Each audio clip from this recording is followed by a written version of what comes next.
code. Nah, lanjutan nih. Jadi, bagaimana kita mengolah data dari database yang sudah kita link, kita integrasikan tadi. Ya.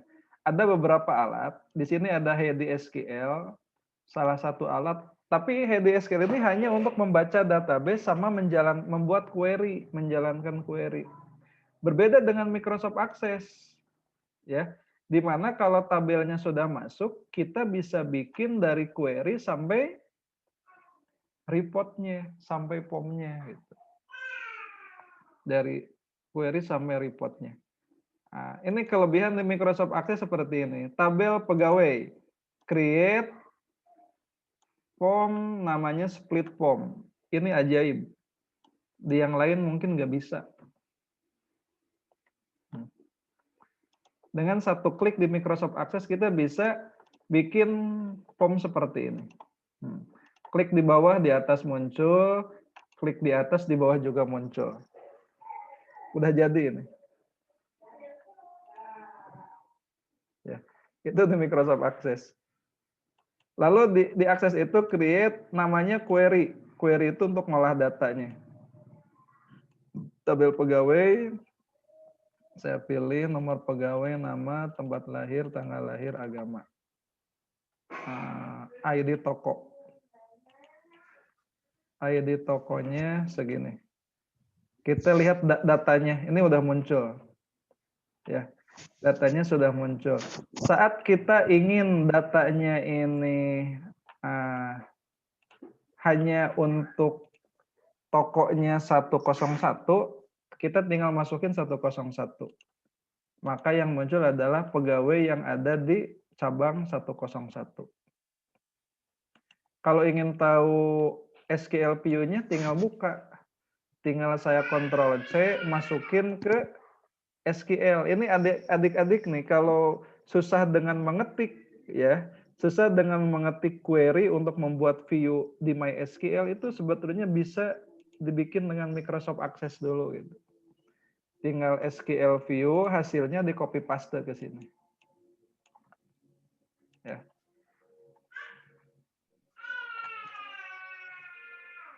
Di copy paste hasilnya ini akan bisa dijalankan. Tinggal diubah beberapa yang berbedanya saja. Jadi saya itu punya programmer web, saya konsep kerjanya ternyata sama aja, ya. Mau di Microsoft Access ataupun di web base, ya. Secara konsep pengolahan datanya adalah sama. Jadi kita bisa diskusi. Tinggal eksekusinya aja, nampilin di web bagaimana, nampilin di desktop bagaimana. Seperti itu. Ya, ini contoh ya, ini contohnya. Ada pertanyaan nih. Jadi ada view, ada query. Yang lebih umum itu query, ya, query. Kalau di MySQL istilahnya view.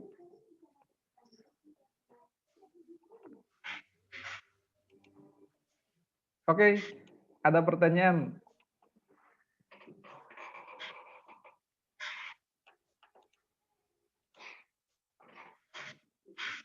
Mengolah data yang ada di SQL Server sama aja. Jadi tabel jual head. Tinggal masukin sini, ya, penjualan. ID ini semua saya masukin. Penjualan dari tanggal ini kalau manualnya dari tanggal 1 garis miring 2020, berarti perintahnya itu between n sampai dengan 30 garis miring 1 garis miring 2020. Maka kita akan dapat datanya. Enggak ada. 1 Januari. Oh, ini salah. Between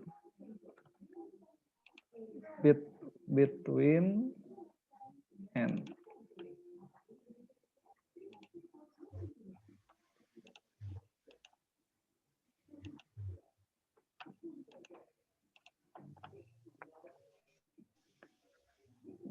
between.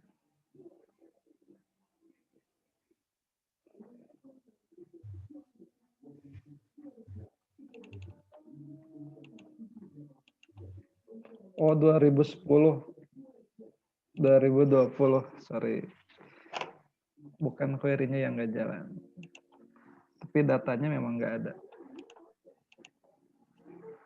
Datanya udah muncul. Ini kalau di Microsoft Access namanya QBE. Ya, query by example. Jadi kita bisa bikin query itu tinggal klik and drag. Kalau di MySQL mau gak mau kalian harus seperti ini nulisnya. Panjang kan? Select tabel jual head from where. Ya, tapi ini bisa di copy paste enaknya. Dari Microsoft Access, copy ke MySQL bisa jalan. Ya. Da klien mah gak bakalan nanya harus seperti apa. Nulis query-nya diketik apa pakai desain gitu. Kalau di join, ini udah kebayang kalau nulisnya pakai MySQL, sintak query-nya, kode barang, nama barang, itu udah jadi segini panjangnya. Ada inner join, nah di sini inner join. Di join antara head dengan detail, inner join. Tapi kalau dengan Microsoft Access kita bisa copy paste. Tinggal seperti ini aja. Udah sangat, ini relasinya dengan ini, yang diambil datanya apa, ya seperti itu. Jadi nikmat ya, dengan Microsoft Access ini sangat nikmat untuk dikembangkan ke yang lain-lainnya juga. Seperti itu. Truk, nah, inner join. Datanya udah dapat 52.270. Ini nulis query kalau manual. Nah, kalau udah pakai programming jadi seperti ini lebih enak. Bukan programming, kalau untuk user nanti seperti ini. Ya, garden 1, direct 1. Kalau tadi kita filter query itu kan menggunakan langsung di query-nya. Kalau di konsumen itu kan seperti ini. Kalau di klien itu tinggal masukin tanggal, ya, dari tanggal 2 Desember sampai dengan 24 Desember. Rekap barang terjualnya di sini, refresh, tuh dapat. Kalau tadi dasar query, ngetiknya query ini dipanggil menjadi sumber suatu form. Ini namanya user interface. Ya, kalau user itu tidak perlu tahu bagaimana ngetik query, tidak perlu tahu, tetapi kita sajikan interface yang lebih humanis, lebih manusiawi gitu. Mau data dari bulan 7, berarti kan dari 2 Juli sampai hari ini berapa datanya? Refresh data, truk data tuh muncul 1,1 miliar. Pendapatannya dari 18.000 transaksi. Seperti itu. Ini nanti kaitannya ke user interface. Nah, jadi nikmat lah. Coba kalau nanti semua pekerjaan harus dinikmati. Ya, ngolah data itu indah. Ya, ngolah data itu indah. Kemarin saya tampilin sampai jadi grafik dan yang lain-lainnya.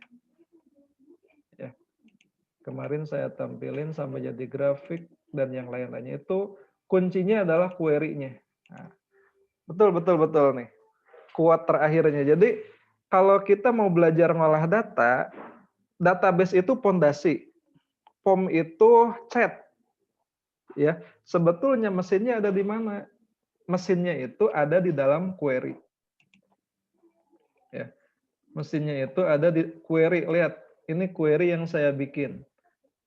Kalau dihitung, ini lebih dari 200 query.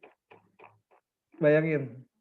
Atau ada nih, namanya itu sistem objek, di sini tabel query. Di sini ada berapa query kah?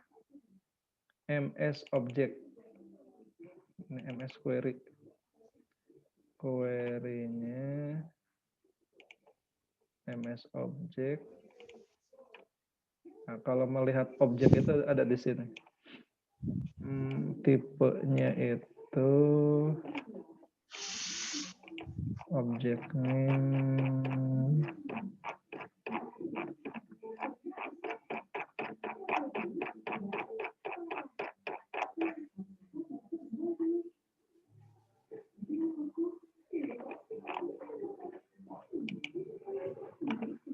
Nah, ini name.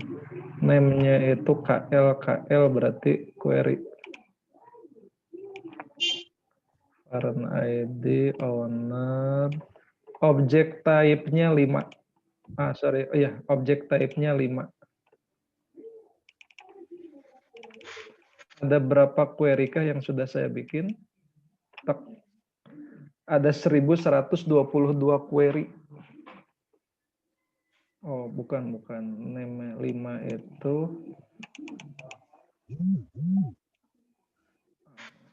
ini 5 flag-nya 0.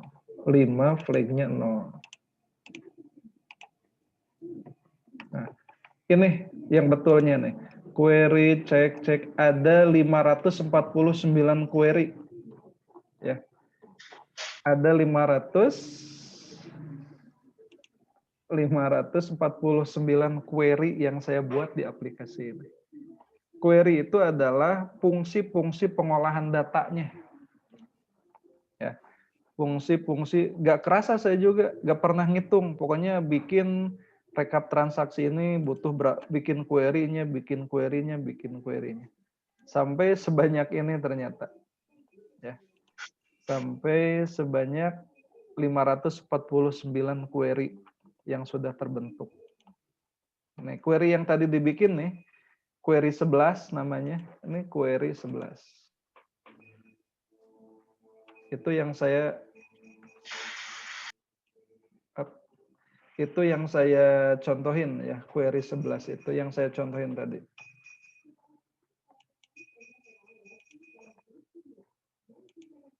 Begitu. 5 menit lagi kita close. Silakan kalau ada pertanyaan. Pak Teguh.